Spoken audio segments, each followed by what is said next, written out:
de algo que por lo general no lo toman muy en cuenta, que es saber sobre los reinos biológicos, que esa es una orientación a posteriori de todo lo que va a pasar. ¿De acuerdo? Bien. Desde tiempos muy antiguos se ha considerado el hecho de poder clasificar, diferenciar a los diversos tipos de organismos o seres que existen en la naturaleza. Por ejemplo, desde la época de los filósofos como Arquímedes, Aristóteles, Platón, etc., inician una clasificación empírica, si ustedes quieren, enunciando a los seres de la tierra, del agua y del aire. ¿De acuerdo? Entonces, lo inicial era hablar sobre lo que a posteriori sería la zoología. Bien. Sin embargo, sin embargo, esto no data de la época filosófica, porque se ha visto en ciertas catacumbas francesas, españolas, incluso en Chile, Perú, que en lo que se llaman pinturas rupestres se han podido encontrar la diferencia que ellos podían enunciar para su momento, de esta aparición del ser humano, ¿verdad? Bien. A posteriori, nuestro amigo Carl von Linneo, si ustedes quieren, realiza los primeros trabajos. Él era un botánico, biólogo botánico, que realiza las clasificaciones correspondientes. A raíz de estos trabajos podemos ver que existe un primer reino, que es el reino animalía, el reino animal, la zoología si prefieren. El segundo reino, el reino vegetal, planta o vegetabilia. Y a posteriori, 1866 aproximadamente, Ernest Haeckel enuncia la creación de un tercer reino biológico. ¿Por qué? Porque tiene la capacidad de observar individuos que tienen características animales conjuncionadas con las vegetales. Por lo tanto, no encuadraban en ninguno de los dos específicamente. A raíz de aquello, entonces, el profesor Haeckel enuncia la creación del reino protista. ¿Sí? El doctor Haeckel era médico, naturalista, botánico y también filósofo. Entonces, a este grupo de los protistas van a corresponder lo que ustedes van a ver seguramente en la asignatura de parasitología, los denominados protozoarios, individuos que en una sola célula van a llevar a efecto todos los procesos vitales, inclusive los de reproducción. ¿Sí? 1866. Pasa el tiempo, en 1959, un naturalista, botánico, Whitaker, sugiere la creación de un cuarto reino biológico. ¿Listo? Entonces, si bien existían ya animal, vegetal y protista, enuncia la creación del reino fungi, que comprende el estudio de los hongos, las levaduras, los mohos. Porque, al igual que lo anterior, vemos que los hongos mayores, los macroscópicos especialmente, tienen una característica símil a los individuos estudiados en la botánica, en el reino vegetabilia, pero sin embargo no tienen capacidad de producir clorofila. Esto es lo fundamental, entonces, que lleva a Whitaker al hecho de sugerir la creación de un cuarto reino, hecho que es sancionado a posteriori. 10 años después, el mismo Whitaker realiza observaciones ya desde hace bastantes años atrás, en las cuales puede diferenciar de manera definitiva, taxativa, científica, la presencia de individuos que están constituidos por células totalmente diferenciadas. Se habla ahí entonces ya de las células eucariotas y de las células protocariotas, lo mismo. Entonces, estos últimos individuos que él está estudiando tienen la característica de no poseer un núcleo claramente definido como las células eucariotas. Significa que el material genético está disperso en el citoplasma de los individuos y no encubierto o encasillado a través de una membrana como las células eucariotas. Entonces, el término o protocariota significa antes de la aparición de un núcleo. ¿De acuerdo? Protos es previo, entonces. Ahora, inicialmente, Whitaker, en 1969, enuncia que este reino recibiría el nombre de Reino Monera. Si ustedes leen libros con cierta antigüedad, van a encontrar muy fácilmente este término. Pero en la actualidad van a encontrar los últimos que están enunciados, ¿ya? Reino procariota, así lo van a denominar. Entonces, características como la de ser normalmente unicelulares, poseer un solo cromosoma y por lo general tener una reproducción asexuada, por lo general. Esas serían las características entonces para la creación de este quinto reino. En este quinto reino estaban enunciados inicialmente las cianobacterias o algas inferiores, las bacterias EU, o sea, las bacterias verdaderas, prefijo EU significa verdadero, y las denominadas arqueobacterias. ¿Listo? Entonces, este sistema, entre comillas, taxonómico que les estoy enunciando, se lleva a efecto hasta los años 1976-1977, en que el profesor Carl Woese,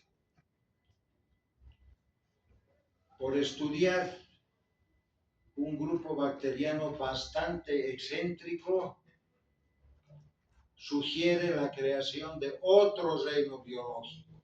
En este caso sería el sexto reino biológico. Sugiere la creación del reino denominado Arquea, donde están comprendidas las anteriormente denominadas arqueobacterias. Las arqueobacterias son también denominadas bacterias extremófilas. ¿Por qué? Porque tienen la singularidad de vivir en espacios prohibitivos para la muerte, o sea, prohibitivos para la vida de los seres eucariotas, fundamentalmente, tanto metabólicamente como térmicamente. ¿Sí? Entonces, ¿cuáles son los parámetros que Woese utiliza para la sugerencia y creación de este último reino biológico? El sexto, para su momento. Entonces, primero, que las denominadas arqueas son células que tienen la capacidad, ya para que puedan adelantar, denominadas hiperhalófilas, o sea, individuos que tienen la capacidad de vivir en ecosistemas de alta concentración salina. De ahí que algunos o varios de sus estudios, su grupo de trabajo lo han realizado en el Salar de Uyuni y en el Salar de Coipasa. ¿De acuerdo? Bien. Halodúricos, similar a lo anterior. Anaerobios estrictos por lo general. Esto significa que no tienen capacidad metabólica para competir, vivir con el oxígeno. O sea, no respiran oxígeno, fundamentalmente el atmosférico. Hipertermófilas. Entonces, todos los seres vivos, eucariotas, tenemos rangos térmicos para la vida o sobrevida, aspecto que no se da con las células eucariotas, con las arqueobacterias. Vamos a poner un ejemplo. Parte de los trabajos de Bush y su equipo se dan en Estados Unidos, en el parque de Yellowstone. Yellowstone, famoso ¿por qué? Pregunta para la audiencia. ¿Por qué es famosa Yellowstone? ¿Ves? Volcanes, ¿será? Ya, lo acepto. Pero ¿cuál sería el nombre correcto?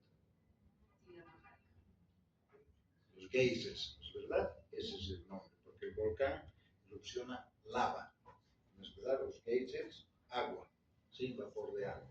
Y también famoso, a lo que les va a llevar a la risa, la presencia del famoso oso yogi, que existió. O sea, no es mera novela, digamos, o película. ¿Sí? Listo. Entonces, ¿qué es lo que sucede con los geysers? Los geysers, hemos dicho, erupcionan vapor de agua, lo que supone que la temperatura, la reacción térmica, es igual o mayor a los 100 grados centígrados.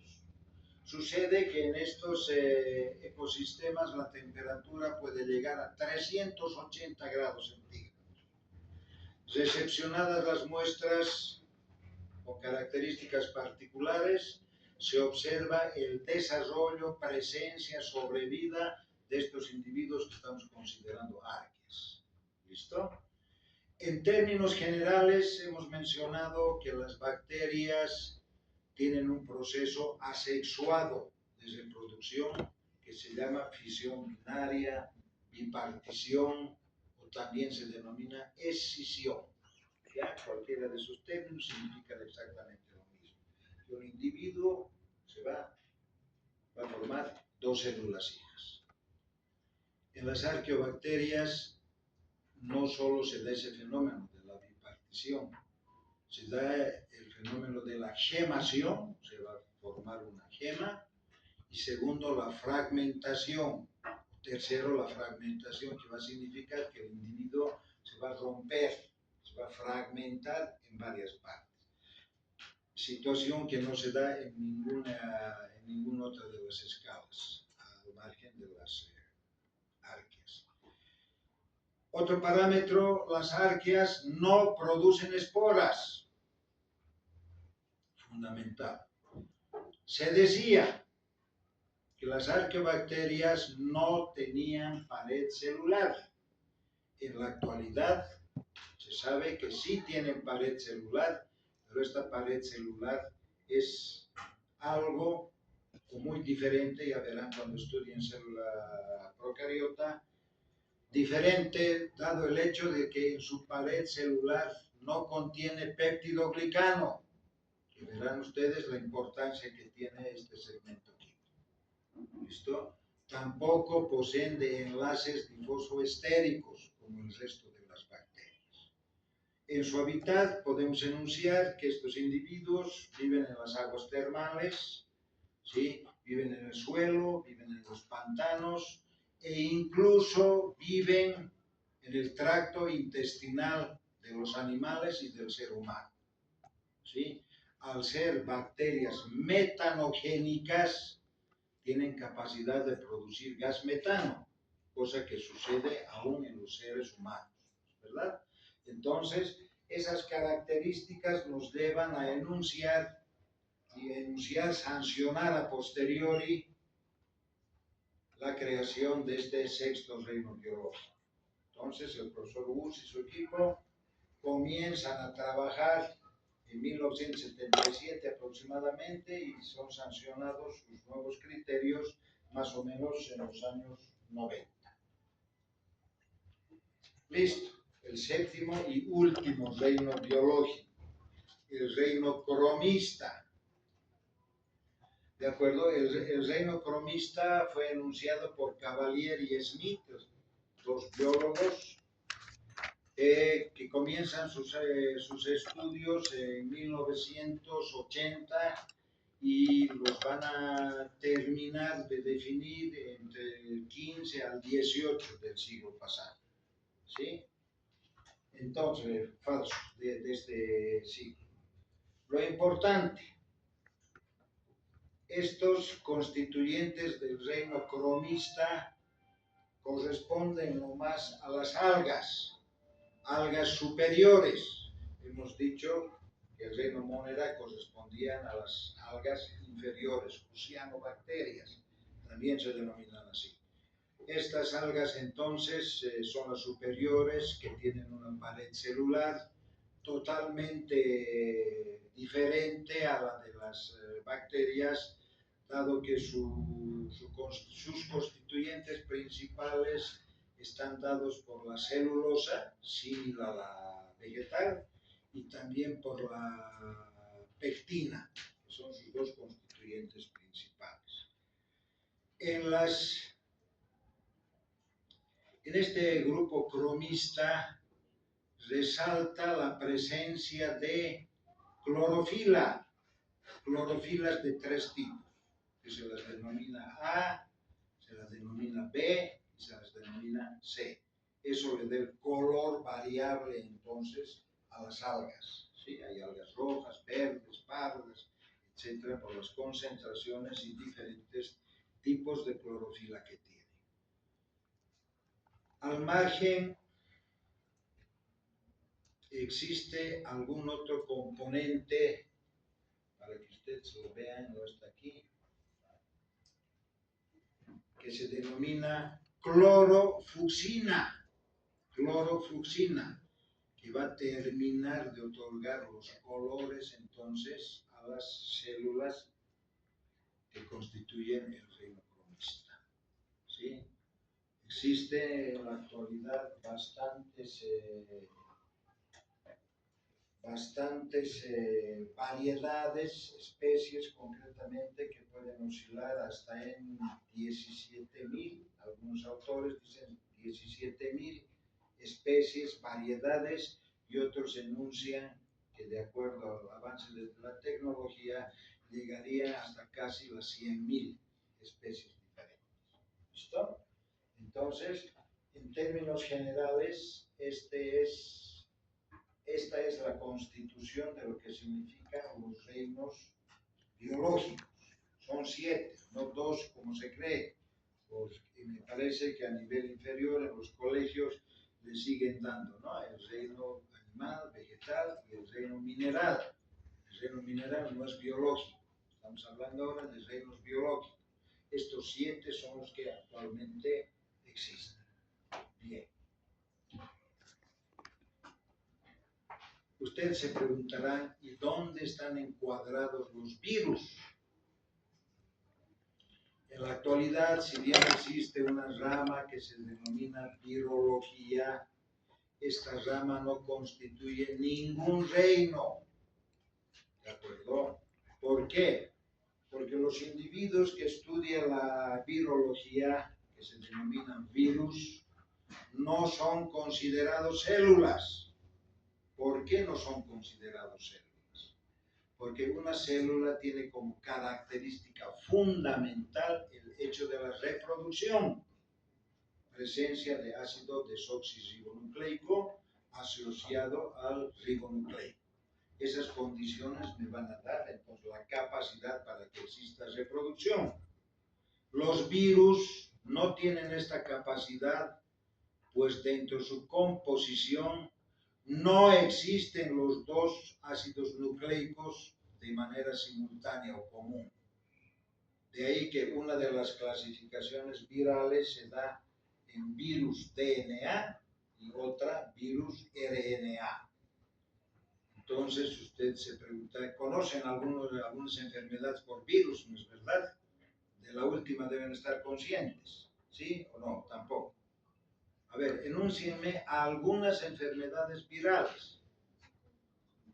Bueno, soy hipoacúsico. ¿Ah? Virus del papiloma humano. Ya, papiloma. Otro. Virus del herpes zóster. Herpes, listo. ¿Qué más? Los más conocidos, los compañeros. Coronavirus. Ya, los corona, ¿no? Del COVID, listo. ¿Qué más? Sarampión, viruela, varicela, los más comunes. ¿Sí? Listo. Entonces, parece una contradicción. Un individuo que no puede reproducirse, ¿cómo es que va a producir enfermedad? Simple. Los virus tienen un proceso para multiplicarse que se denomina replicación. No es reproducción, es replicación. ¿Qué significa? Que el virus necesariamente debe posarse sobre una célula superior en su escala zoológica, hace ingresar su material genético, interrumpe el proceso reproductivo de la célula y empieza él a generar sus fotocopias. ¿Listo? A eso se denomina replicación. Al término de este proceso, lo que era una célula inicialmente es una cáscara que está conteniendo los viriones, o sea, los virus. Esta cáscara se rompe, salen al exterior los viriones y empiezan su proceso similar al que de manera grosera en 30 segundos les he indicado. ¿De acuerdo? Entonces, de ahí que por estas características peculiares, la dimensión es otra de ellas, muchísimo menor a las bacterianas. Los virus no constituyen lo que para algunos era, qué sé yo, 20 años atrás, el séptimo reino biológico. En la actualidad está considerado como un parareino, mientras no se termine de sancionar las características y clasificarlo taxonómicamente en un grupo. Entonces, esto es lo referente a los reinos biológicos. Lo hemos hecho violentamente, creo que en 15 o 20 minutos. Y ahora vamos a aprovechar para hacer otro tema más, bastante pesadito, que es el de la taxonomía.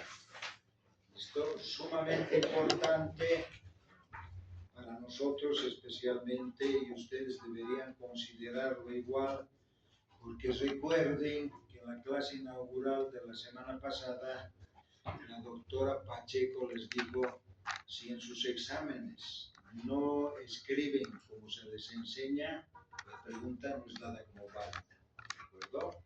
Entonces, por eso se viste importancia. Algunos de los parámetros esos. Bien. El primero en llevar a efecto una clasificación taxonómica fue John Ray. ¿Listo? Clasificó, como muchos otros a posteriori, a los reinos animal y vegetal, porque para su época existían. ¿Sí? Reino animal y vegetal. Característica de estas clasificaciones iniciales en su momento, la utilización de una actual lengua muerta, el latín, aunque si bien el latín es una lengua muerta, igual toda la clasificación científica, ya sea en bacteriología, botánica, parasitología y demás, está dado en base a qué. ¿Listo? O sea, todos esos nombres feos que ustedes van a ver, no los estamos colocando nosotros. Nada más somos repetidores de aquello. Y eso es lo que tienen que aprender, ¿sí? A escribir. ¿De acuerdo? Entonces, inicialmente John Ray utilizó el latín, listo, válido hasta el presente, pero la característica, la nomenclatura que él utilizaba era polinominal. Había un conflicto. Al ser polimúltiple, un individuo podía recibir varios nombres a la vez, porque en lugar de coadyuvar, llegaba a originar conflictos. ¿Sí? Entonces, a posteriori, otra vez nuestro amigo Carl von Linné toma curso en lo referente a la clasificación taxonómica. Si bien, una vez más, para la época había el reino animalía y el reino vegetabilia, todo va en base a aquello con dos parámetros, el nombre científico y el nombre genérico. A diferencia de lo que ocurre con Rey en su momento es que Linné utiliza una nomenclatura binominal específica para cada individuo. Una vez más, binominal. Nombre genérico, nombre específico. Situación que hasta ahora, fíjense los años que han transcurrido, lo seguimos utilizando porque es válido. Mucho tiempo después, David Berger realiza una clasificación, estamos hablando del año 1923, en la que Berger realiza la clasificación taxonómica de las bacterias. ¿Listo? Ahora nos olvidamos de los otros reinos. Berger solo utiliza o realiza clasificación bacteriana. Si bien ha sido enunciada en un principio en 1923, al presente se sigue utilizando aquello, con variantes lógicas, productos de la tecnología, pero sin embargo, este manual de Berger en la actualidad posee 5 tomos. Cada tomo oscila entre 1000 a 1200 páginas. Dense cuenta la evolución que se ha suscitado en el lapso de este tiempo. ¿De acuerdo? Bien. Ahora, adentrándonos en el tema como tal.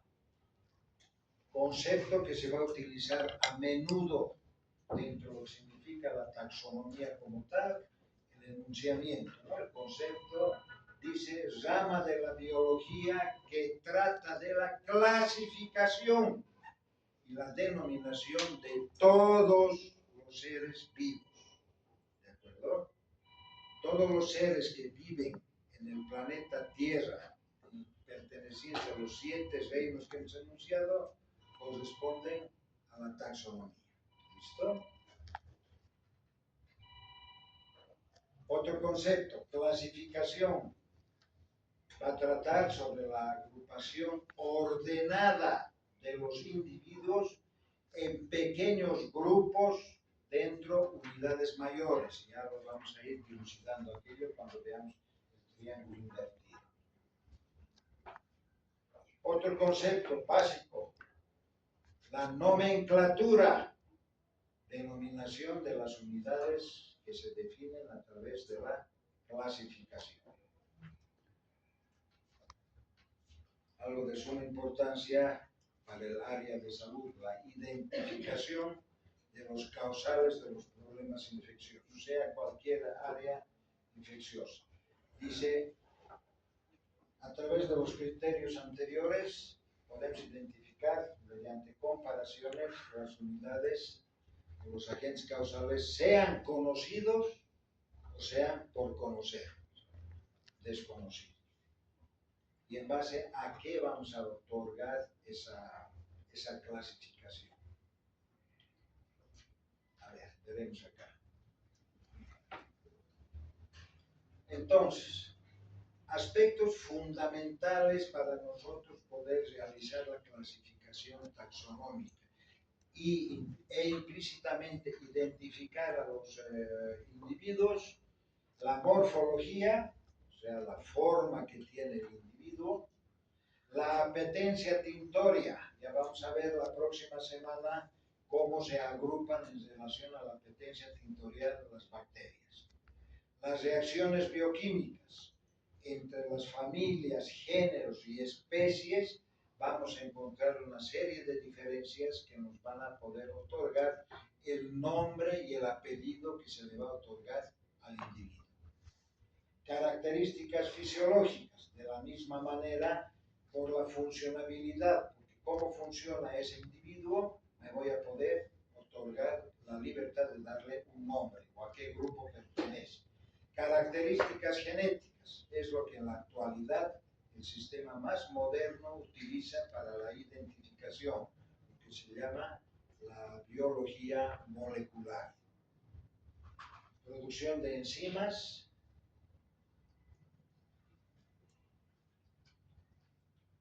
producción de pigmentos. No todas las bacterias tienen características de producir pigmentos.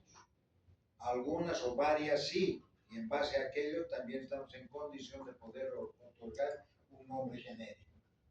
Asimilación del oxígeno. Hemos hablado hace un momento atrás, existen las aerobias, aquellas que utilizan el oxígeno de manera directa, las anaerobias, las que no utilizan de manera directa el oxígeno, y las facultativas, que pueden o no utilizar el oxígeno atmosférico. ¿Sí? Hemos hablado con las arqueas de las concentraciones del cloruro de sodio. ¿Sí? El potencial de hidrogenión es otro parámetro también bastante válido en relación a la tipificación o a la identificación, y lo que les he mencionado, la tipificación molecular que se hace en relación a los parámetros genéticos característicos de cada individuo. Por favor, les pido ahora copien los enunciamientos, porque el día de mañana les aseguro que alguno de ellos va a estar en su examen parcial.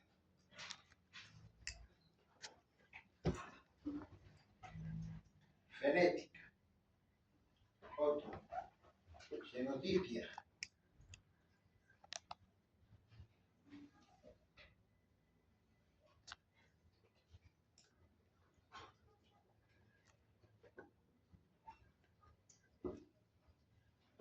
Filogenética.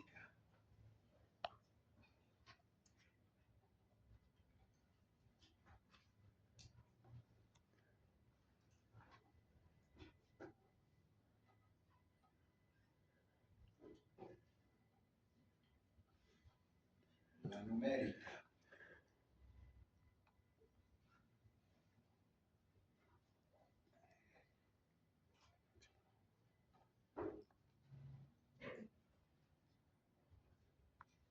CEPA, término muy importante que lo van a encontrar ustedes a repetición nuestra cotidianamente.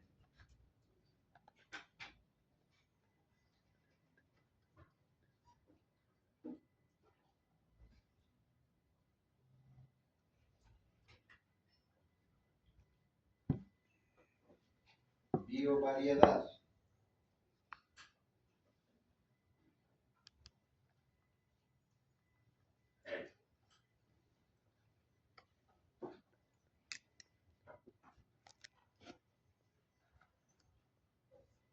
Morfovariedad.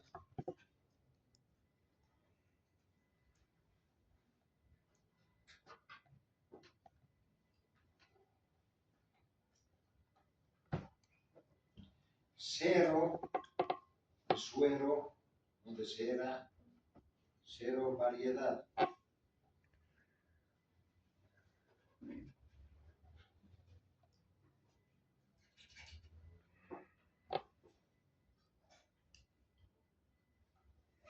Pato, variedad.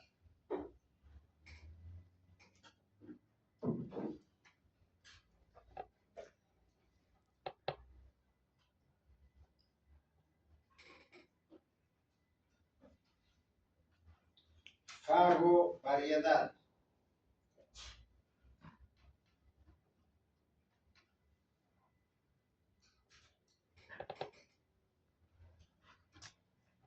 Dice, presentan diferente especificidad por fagos. En el área biológica damos el enunciamiento de fago.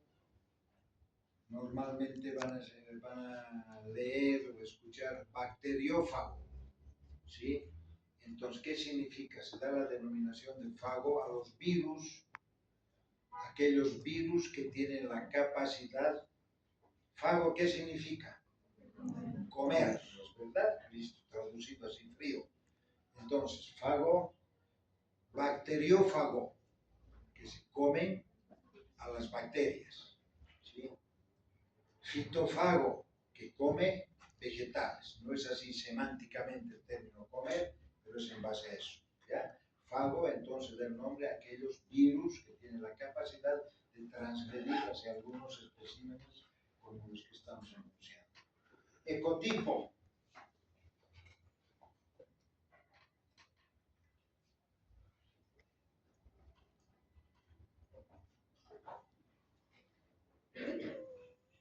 Listo.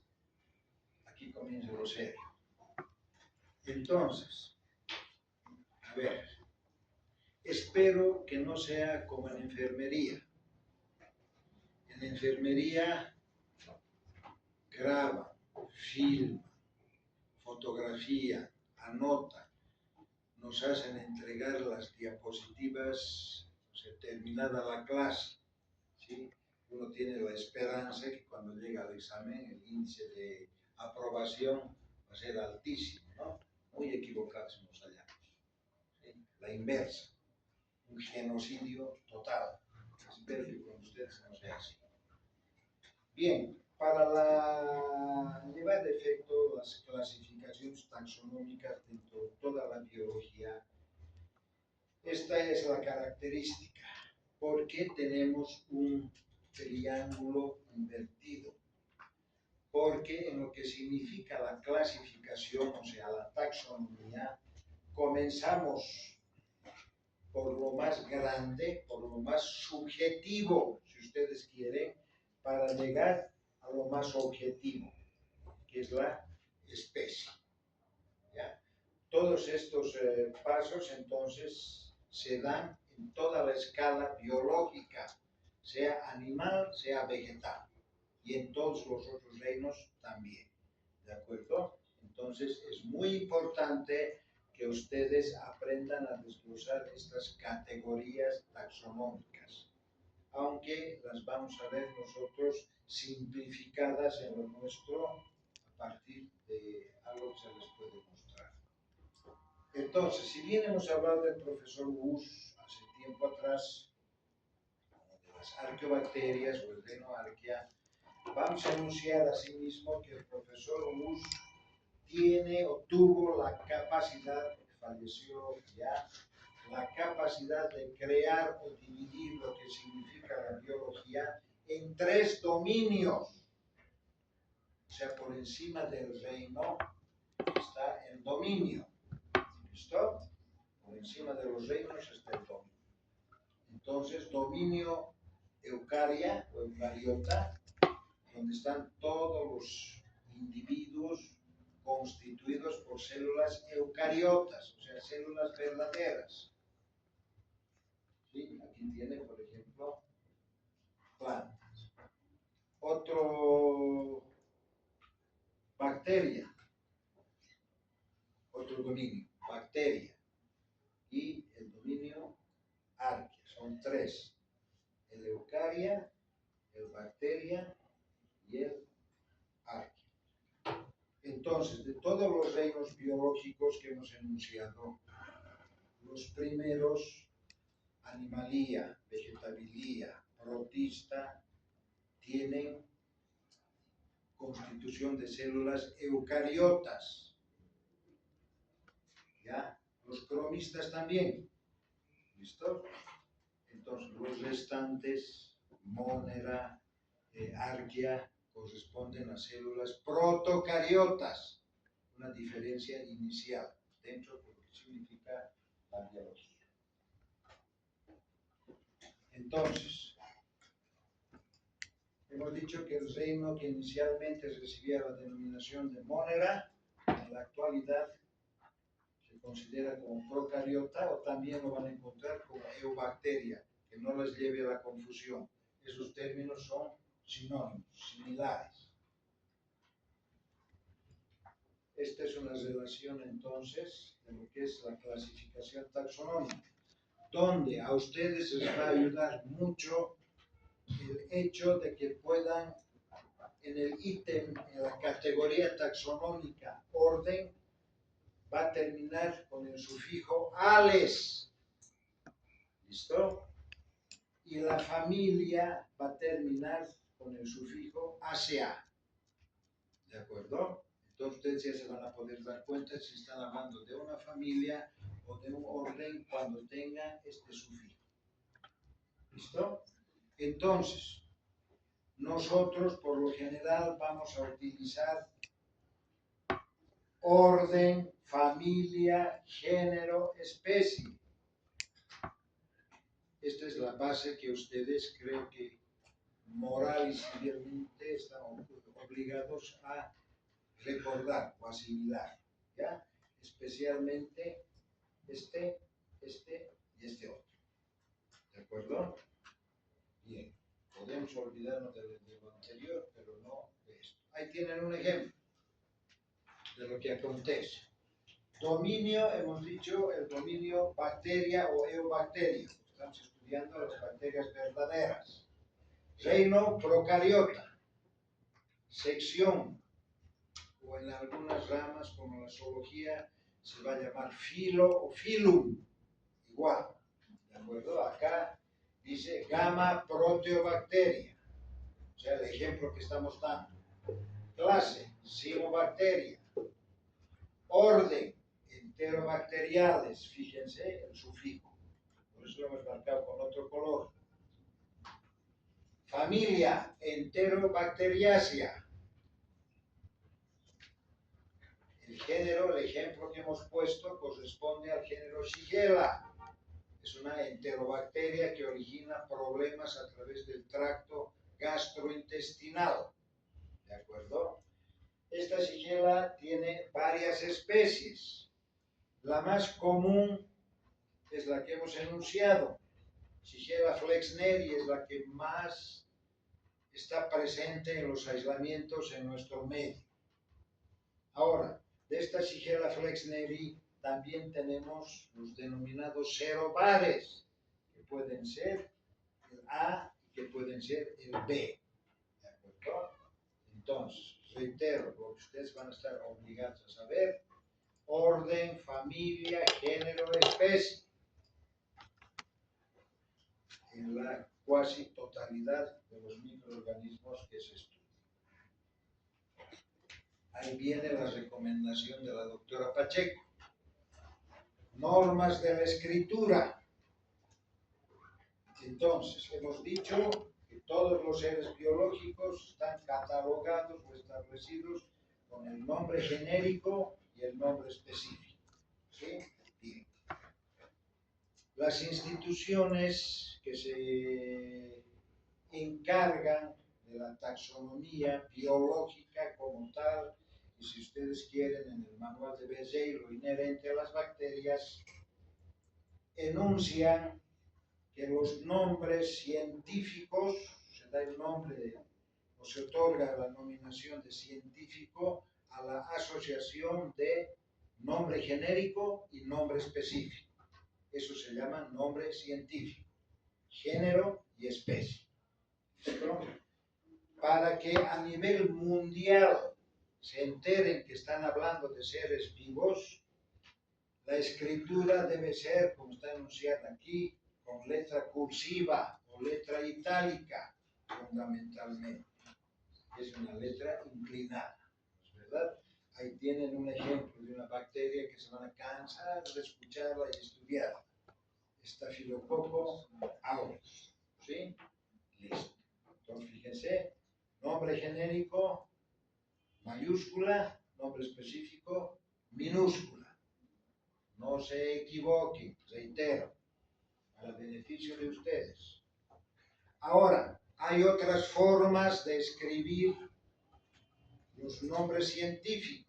Como dice ahí, nombres subrayados. El mismo ejemplo. Soy rebelde, no me interesa hacer lo que me dicen, entonces adopto esta posición, subrayo el nombre, aunque no sea con letra inclinada, itálica. ¿De acuerdo? Listo. También es válido a nivel internacional. Nominaciones abreviadas, que son las que ustedes van a encontrar cotidianamente en la bibliografía que refiera. Van a encontrar el nombre genérico abreviado y la especie como tal. ¿Listo? Pero siempre nombre genérico mayúscula para que se sepa. Entonces, traducido, esto va a ser Enterobacter cloaca, el nombre como tal del individuo. ¿Ya? Otra enterobacteria. Pero lo fundamental, esto está aceptado. Nombre genérico abreviado, nombre específico desglosado. Ahora, esto les va a llevar a cierta confusión. especies no determinadas. Entonces, yo tengo el nombre genérico, pero no conozco la especie. Tengo el nombre genérico, no conozco las especies. Fíjense, hay una diferencia, ¿no es verdad? Acá dice SPP, acá abajo dice SP. Entonces sucede que el género Enterobacter tiene varias especies. ¿Listo? Enterobacter cloaca, Enterobacter aerógenes, Sakazaki, etcétera, etcétera. Entonces, cuando ustedes vean SPP, significa que ese género tiene varias especies.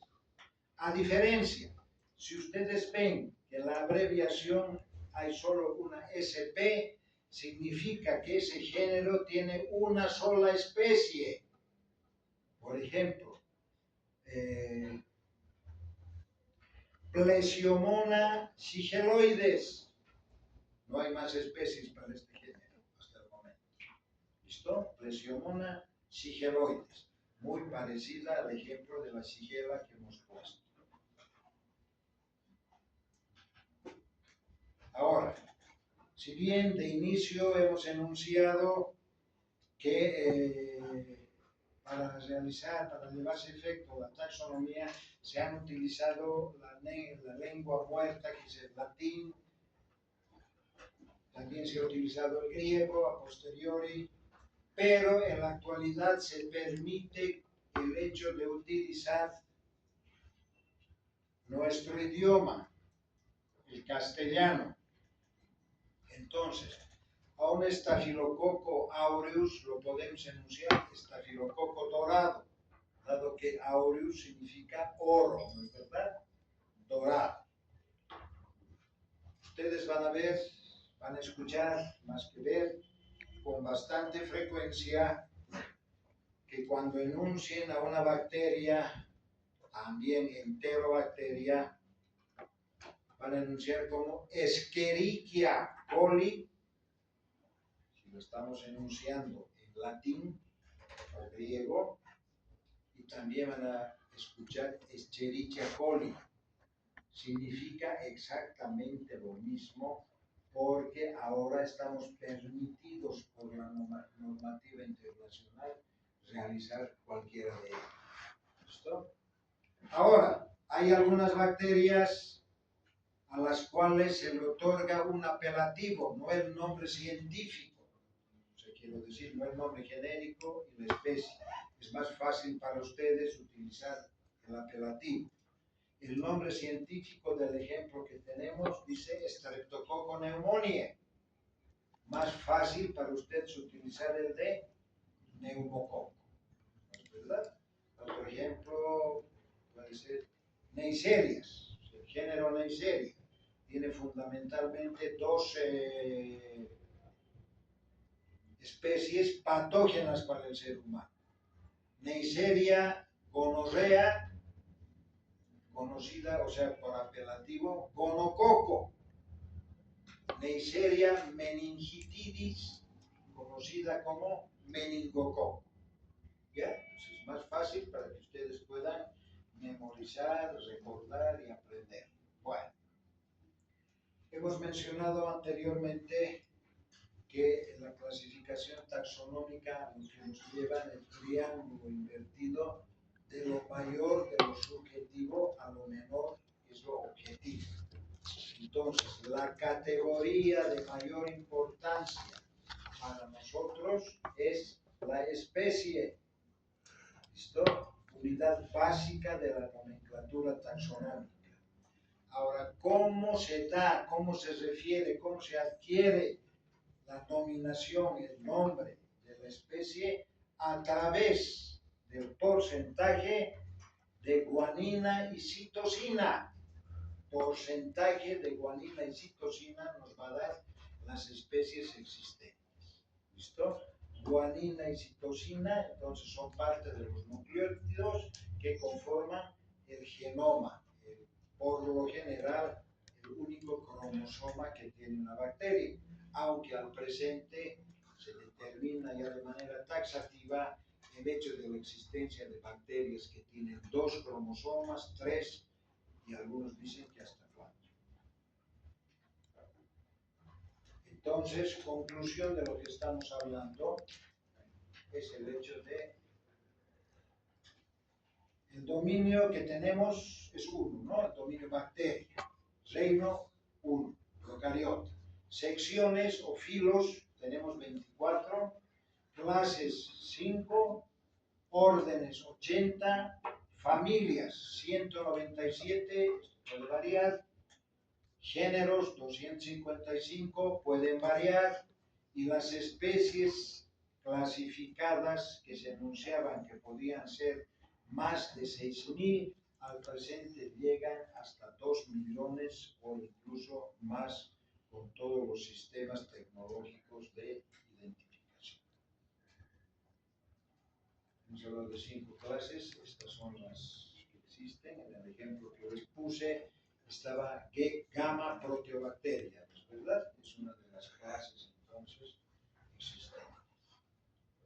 Listo, muchachos. Entonces, violentamente, antes de cumplirse la hora, hemos hecho 2 temas.